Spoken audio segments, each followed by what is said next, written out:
तारीख थी 18 मई 2018।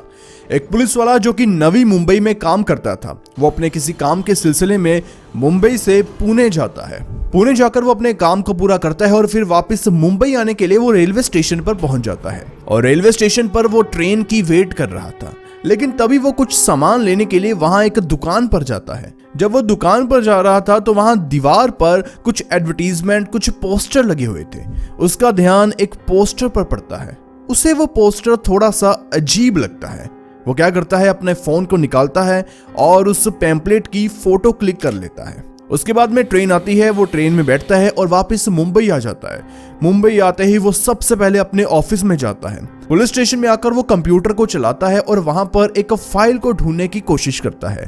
देखते ही देखते उसे वो फाइल मिल जाती है जिसे वो ढूंढ रहा था। वो उस फाइल की फोटो को ओपन करता है और साथ में जिस पोस्टर की उसने फोटो खींची हुई थी अपने मोबाइल में, उसे भी खोलकर देखता है। लेकिन तभी उसे किसी ऐसी चीज का पता चलता है कि वो फौरन अपने बड़े ऑफिसर को फोन लगाता है।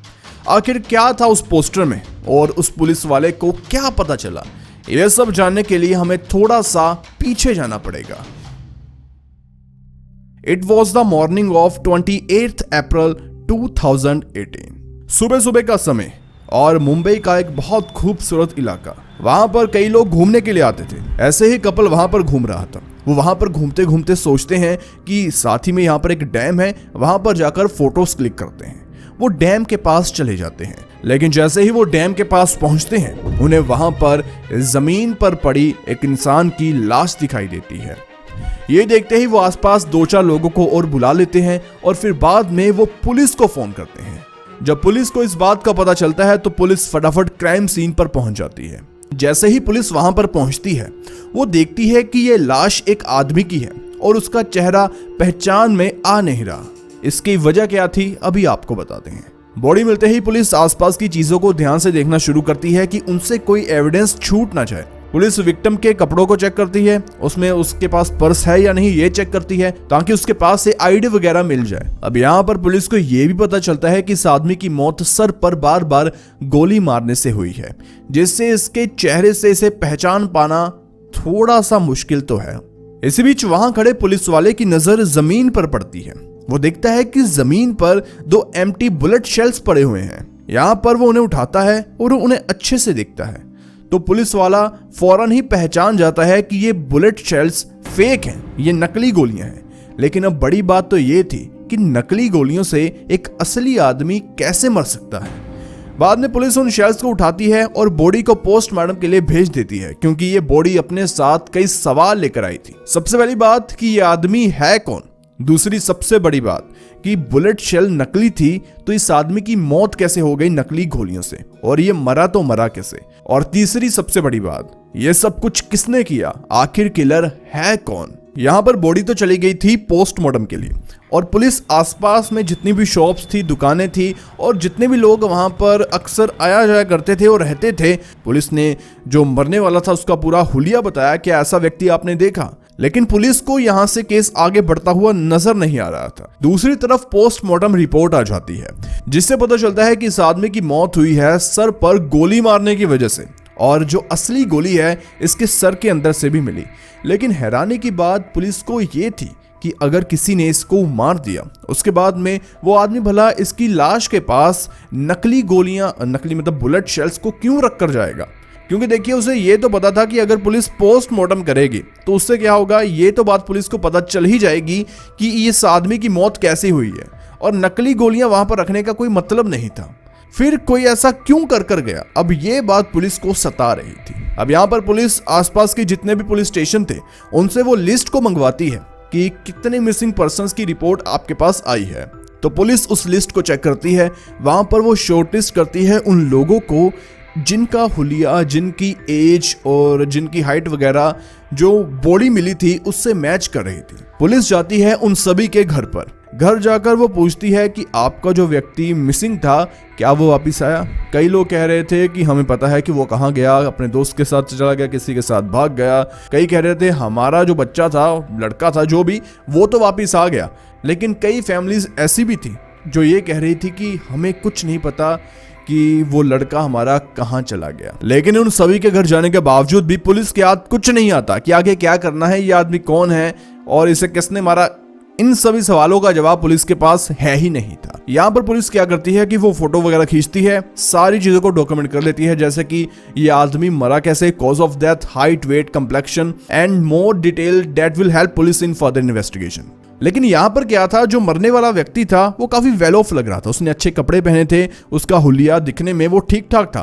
तो पुलिस को लगा कि शायद ये केस हाई प्रोफाइल हो सकता है, इसलिए पुलिस क्या करती है कि बॉडी को क्रिमिनेट करने की बजाय उसे मॉर्ग में रख देती है। देखिए, मॉर्ग एक ऐसी जगह है जहां पर डेड बॉडीज को दफनाने से या फिर उनके क्रिमिनेशन से पहले रखा जाता है, तो इस बॉडी को भी वहां पर रख दिया जाता है। इन सभी चीजों में 20 दिन निकल जाते हैं और फिर आ जाता है वही दिन जिसकी बात हमने वीडियो की शुरुआत में की थी। एक पुलिस वाला पुणे जाता है, वहां पर उसे एक पोस्टर मिलता है, पोस्टर की वो फोटो खींचता है और वापस आ जाता है मुंबई अपने पुलिस स्टेशन, अपने ऑफिस में। उस पोस्टर में क्या था, किसी गुमशुदा के परिवार वालों ने वो पोस्टर लगाया था कि अगर इस व्यक्ति के बारे में कुछ भी पता चले तो नीचे दिए गए नंबर पर फोन करें, जैसा कि लोग लगाते ही अक्सर। तो यहां पर पुलिस वाले को जब वो पोस्टर दिखा तो उसे लगा कि ये आदमी मैंने कहीं ना कहीं तो देखा हुआ है। पुलिस स्टेशन में आकर वो चेक करता है उन सभी फोटोज को जो कि हाल ही में उसने देखी थी। तब उसकी नजर पड़ती है एक आदमी की फोटो पर। जब वो उस पोस्टर वाली फोटो को अपने उस कंप्यूटर वाली फोटो से मिलाता है तो वो कहता है कि ये तो मैच कर रही है। वो करता है अपने कॉल ऑफिसर को, तो वहां पर वो आकर देखते हैं, उसके ऑफिसर भी कहते हैं कि हाँ, थोड़ी शक्ल तो मैच कर रही है। दरअसल उस पोस्टर में छपी फोटो के साथ मैच होने वाली फोटो उसी व्यक्ति की थी जिसकी बॉडी 20 दिन पहले पुलिस को उस डैम के पास मिली थी, जिसकी बॉडी को मॉर्ग में रखा गया था। अब यहाँ पर पुलिस सोचती है कि इनके परिवार वालों से एक बार फोन पर बात की जाए, तो पुलिस उस नीचे दिए गए नंबर पर फोन करती है। आगे से फोन एक आदमी उठाता है, वो पुलिस से पूछता है कि आप कौन हो। पुलिस बताती है कि हम पुलिस स्टेशन से बोल रहे हैं और आप अपना नाम बता दीजिए। तो वो कहता है कि मेरा नाम अनिकेत है, आपने मुझे फोन क्यों किया। अब पुलिस आगे से कहती है कि देखो, हमने तुम्हारा पोस्टर देखा था और उसी के सिलसिले में तुमसे कुछ बात करनी है। अब वो कहता है कि हाँ, अब बात कीजिए, क्या हुआ। तो पुलिस पूछती है कि उस पोस्टर में जिस व्यक्ति की फोटो है वो कौन है। तो अनिकेत कहता है कि वो आदमी मेरा भाई है, उसकी उम्र 25 साल की है, वो आज से करीब 20 दिन के आसपास गायब हुआ था। पुलिस कहती है कि एग्जैक्ट डेट क्या हो सकती है। वो बताता है कि 27 अप्रैल 2018, मतलब कि जिस दिन पुलिस को बॉडी मिली थी 28 अप्रैल 2018 से एक दिन पहले वो व्यक्ति गायब हुआ था। पुलिस यहाँ पर पूछती है कि तुम्हारे भाई का नाम क्या है। तो वो बताता है कि मेरे भाई का नाम है ओमकार कुंदन और घर में मेरा भाई और उसकी वाइफ सुधा रहती है और मेरे भाई की मिसिंग रिपोर्ट भी मेरी भाभी सुधा ने ही लिखवाई थी। अब पुलिस वाले ये तो बताना नहीं चाहते थे कि हमें ऐसे एक बॉडी मिली है, हम उसके रिलेटेड तुम्हें पूछ रहे हैं, लेकिन पुलिस बहाने में उसे कहती है कि आपको पुलिस स्टेशन में आना होगा, हमें आपसे कुछ बातचीत करनी है। ओमकार कुंदन की जो वाइफ है उन्हें भी साथ में ले आना। अब यहाँ पर बताई गई तारीख में अनिकेत और सुधा दोनों आ जाते हैं पुलिस स्टेशन में। यहाँ पर पुलिस स्टेशन में आने के बाद पुलिस वाले उन्हें कहते हैं कि उठिए, आपको कहीं पर लेकर जाना है। वो भी उनके पीछे पीछे चले जाते हैं। पुलिस वाले उन्हें ले जाते हैं मॉर्ग में और वहां पर पहुंचकर वो दिखाते हैं एक बॉडी को। ये देखते ही अनिकेत और उसकी जो सिस्टर इन लॉ, उसकी भाभी थी, वो दोनों रोने लग जाते हैं। दरअसल ये बॉडी उसके भाई की ही थी जो कि आज से 20-21 दिन पहले गायब हुआ था, जिसके लिए वो उम्मीद लगाकर बैठे थे कि ये आदमी वापस आएगा। लेकिन अब उसकी डेड बॉडी उनके सामने पड़ी थी और चेहरे का हुलिया बिल्कुल बिगड़ा हुआ था। अब पुलिस के सामने जो 3 सवाल थे उनमें से एक तो सवाल हो चुका था कि मरने वाला कौन है। मरने वाला था ओमकार कुंदन नाम का एक आदमी, लेकिन अब भी 2 सवाल बाकी थे। पहला ये कि इस आदमी को किसने मारा, लेकिन दूसरा सवाल जो बहुत अजीब था कि फेक बुलेट से इसे कैसे मारा गया। मतलब कि मारा तो इसे रियल बुलेट से ही गया था, लेकिन वहां पर क्राइम सीन में फेक बुलेट मारने वाले ने क्यों रखी, क्या सोचकर रखी, ये भी पुलिस सोच रही थी। खैर, पुलिस पूछती है कि ओमकार कुंदन आखिर है कौन। तो उसका भाई बताता है कि ओमकार कुंदन 25 साल का मेरा भाई, जिसकी शादी हो चुकी है, वो एक कंपनी में काम करता है। हालांकि उसकी सैलरी बहुत ज़्यादा नहीं है, लेकिन उसे एक शौक है। पुलिस वाले कहते हैं किस चीज़ का शौक। वो कहता है कि उसे एक्टिंग का बहुत शौक है, वो एक्टर बनना चाहता है। उसने 1-2 भोजपुरी और मराठी मूवीज़ में काम भी किया। वो हमेशा ऑडिशन देता रहता और वो चाहता था कि उसका भी बड़ा नाम हो, वो भी बड़ा एक्टर बने। इसलिए वो अपनी बॉडी पर बहुत ध्यान देता था और कई प्रोड्यूसर डायरेक्टर उसे कहानियां सुनाने के लिए बुलाते रहते थे। अब यहाँ पर पुलिस को ये तो पता था कि 27 अप्रैल 2018 को ओमकार गायब हुआ घर से। उसके बाद में 28 को पुलिस को उसकी बॉडी मिली। उसके बीच ही कुछ हुआ होगा। पुलिस वाले सुधा से पूछते हैं कि 27 अप्रैल के दिन में क्या क्या हुआ वो हमें बताओ। तो सुधा पुलिस को बताती है कि 27 अप्रैल को मैं और ओमकार गए थे नवी मुंबई किसी काम के सिलसिले में। वहां जाकर अपने काम को पूरा करने के बाद ओमकार मुझे कहता है कि मुझे कहीं जाना है, एक काम करो तुम वापस घर चले जाओ और मैं अपने काम को पूरा कर कर वापस आ जाऊंगा। इसके अलावा मुझे उसने और कुछ नहीं बताया। उस रात मैंने ओमकार की वेट की, उसे फोन भी किए लेकिन वो फोन भी नहीं उठा रहा था और घर भी वापस नहीं आया। 28 तारीख को मैंने पुलिस स्टेशन में जाकर रिपोर्ट लिखवाई कि ओमकार मेरा हस्बैंड मिसिंग है। उसके बाद पुलिस अनिकेत से बात करती है और पूछती है ओमकार कहाँ गया और क्या तुम्हें कोई चीज पता है जो हमें हेल्प कर सके उसके कातिल तक पहुंचने के लिए। यहाँ पर अनिकेत बताता है कि उस रात शायद ओमकार नाउश कुमार से मिलने गया। अब यहाँ पर पुलिस पूछती है कि नाउश कुमार कौन है। वो कहता है कि नाउश कुमार एक डायरेक्टर है और उससे फिल्म की बातचीत करने के लिए ओमकार गया होगा। अब यहाँ पर पुलिस कहती है ठीक है। पुलिस नाउश कुमार के बारे में और जानने लगती है। तो यहाँ पर पुलिस को पता चलता है कि नाउश कुमार सुधा का अंकल है, यानी कि वो डायरेक्टर तो है ही, ओमकार उसके साथ कोई मूवी करने वाला तो था ही, लेकिन वो इनका रिलेटिव भी था। तो ठीक है, पुलिस जाती है नाउश कुमार के पास और उससे बातचीत करती है। अब यहाँ पर पुलिस ऑफिसर एक चीज को नोटिस करते हैं कि जो फोटो मिसिंग रिपोर्ट जो कि मिसिंग पोस्टर था उसमें लगाई गई थी वो ओमकार की फोटो करीब 5-7 साल पुरानी थी। 5-7 साल में इंसान काफी बदल जाता है। ओमकार भी उस फोटो में काफी अलग लग रहा था। देखिए, अगर कोई आदमी गायब हुआ है और आप कहते हैं कि अगर कोई उसे देखे तो हमें बताए, तो आप वो फोटो लगाओगे ना जहां पर वो एग्जैक्टली वैसा दिख रहा होगा जैसा वो करंट सिचुएशन में दिख रहा है। लेकिन यहाँ पर अलग ही सीन था। अगर कोई उसे देख भी लेता तो पहचान ही नहीं पाता कि ये आदमी वही है ना जिसकी फोटो लगी हुई है। अब ये फोटो ओमकार की सुधा ने ही दी थी, तो पुलिस सुधा से इसके बारे में बात करती है। दूसरी तरफ पुलिस के कुछ ऑफिसर जाते हैं नाउश कुमार के पास और वो उससे पूछते हैं कि ओमकार अगर तुमसे मिलने आया था तो क्या तुमने बात की और वो कहाँ गया। वो कहता है कि हाँ, ओमकार मेरे पास आया था लेकिन वो ऐसे बातचीत करके चला गया और हम मेरे ऑफिस में बैठकर बात कर रहे थे, लेकिन मुझे नहीं पता कि बाद में वो कहाँ गया, उसके साथ क्या हुआ, उसके साथ ये सब कुछ किसने किया, ये मुझे नहीं पता। हमने अपने मूवी की बात की बस। पुलिस को अब इसके आगे कुछ मिल नहीं रहा था। लेकिन दूसरी तरफ जब सुधा से ये पूछा जाता है कि तुमने पुरानी फोटो उस पोस्टर में क्यों लगवाई, तो यहाँ पर सुधा कहती है कि मैं चाहती थी कि ओमकार कभी वापिस ही ना आए, क्योंकि वो हमेशा एक दूसरे से लड़ते झगड़ते रहते। तो सुधा चाहती थी कि चला जाए हमेशा के लिए जहां जाना चाहता है और मैं भी अपनी लाइफ अच्छे से जी। अब इसका मतलब ये नहीं कि मैंने उसे मार दिया या मरवा दिया, ये आप चेक कर लो, मेरा इसमें कोई लेना देना नहीं है।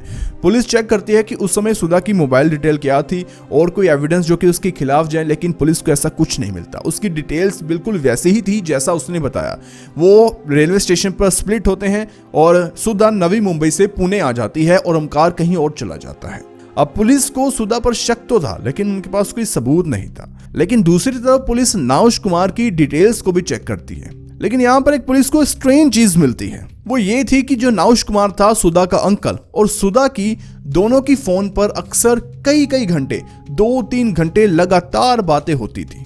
हालांकि नाउश की ओमकार से बातें कम होती थी। हालांकि वो दोनों एक दूसरे के साथ काम भी करते थे, मूवी के सिलसिले में बात भी करते थे, लेकिन हमेशा उसकी बातचीत सुधा के साथ बहुत ज्यादा होती थी। पुलिस को यह बात अजीब लगी तो आगे से जवाब आया कि हम तो बस ऐसे ही बातचीत करते थे, हम रिश्तेदार भी हैं इस वजह से। दूसरी सबसे बड़ी बात, नाउश कुमार की लोकेशन उसी जगह पर मिलती है जहां पर ओमकार कुंदन की डेड बॉडी मिली थी। अब यहाँ पर यह केस बिल्कुल सीधा हो जाता है, लेकिन अब भी कई सवाल सामने थे, अभी आपको पता चल जाएगा। अब यहाँ पर पुलिस सुधा को बताती है कि हमें सब कुछ पता चल गया है और तुम्हारी कई घंटे नाउश कुमार से बात होती थी। पूरी कहानी अगर तुम्हारे पास कोई है तो हमें बताओ।